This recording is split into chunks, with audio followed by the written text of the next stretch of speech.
পাঁচটা বিষয়ের হিসাব চাইবে। নাম্বার 1, আন হায়াতিহি ফিমা আফনা, তোমার জীবনটাকে তুমি কোন কাজে লাগিয়েছো। এটা হচ্ছে কমন কোশ্চেন। কবরের প্রশ্ন আমাদের 4টা, আর কিয়ামতের ময়দানে কয়টা?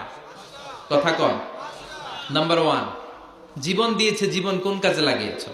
নাম্বার 2, জীবনে যে যৌবন আছে, যৌবনটারে কোন কাজে লাগিয়েছো, ঠিক কিনা? যৌবনের ইবাদত আল্লাহর কাছে বড় প্রিয়।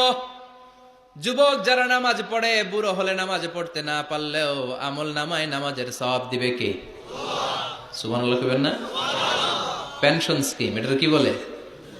After service appreciation. 30 বছর গভর্নমেন্ট জব করার পরে বয়স হচ্ছে 60, আর করতে পারেন না, তখন একটা বান্ডেল, এক বান্ডেল টাকা আপনারে দিয়ে দিবে।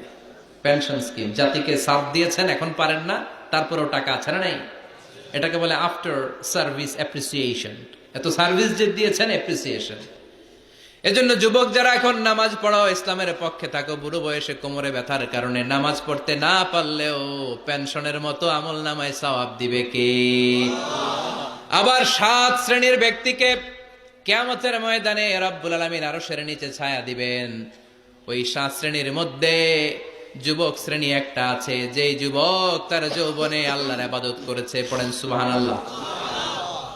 যৌবনটা আল্লাহর ইবাদতে কাটিয়েছে, তার জন্য স্পেশাল আল্লাহর আরশের নিচে ছায়া আছে না নাই? এই 7 শ্রেণীর মধ্যে 2 শ্রেণীরই যুবক। একটা হচ্ছে যে যুবক বয়সে ইবাদত করেছে, আরেকটা হচ্ছে যে যুবক কোন মেয়ের সাথে পাপ কাজের অফার পেয়েও বলেছে ইন্নী আখাফুল্লাহ, নিশ্চয় আমি ভয় পাই একজনকে, তিনি কে? চিল্লায় বলেন কে? যাদের হৃদয়ে আছে আল্লাহর ভয়, তারা কবু পথ ভুলে যায় না। আল্লাহর প্রেম ছাড়া এই দুনিয়ায় কারো কাছে কোনো কিছু চায় না। রাতের আধারে যারা সেজদাতে রয়, দু চোখের শ্রুতে নদী যেন বয়। ছলনার হাছানি যতই ডাকুক, পেছনে ফিরেও সে তাকায় না। যাদের হৃদয়ে আছে আল্লাহর ভয়, তারা কবু পথ ভুলে যায় না, ঠিক কিনা? আল্লাহর ভয় অন্তরে থাকার দরকার আছে না নাই? এজন্য এই 5টা প্রশ্নের উত্তর না দিয়ে কোন বনি আদম কিয়ামতের দিন পা নাড়াতে পারবে? আল্লাহ আমরা যেন প্রশ্নগুলোর উত্তর সঠিকভাবে দিতে পারি, তুমি তৌফিক দাও। এজন্য দুনিয়ার মোহে পড়ে থাকা যাবে না, কবরের চিন্তা থাকার দরকার আছে না নাই? কবর নিয়ে ভাবতে হবে।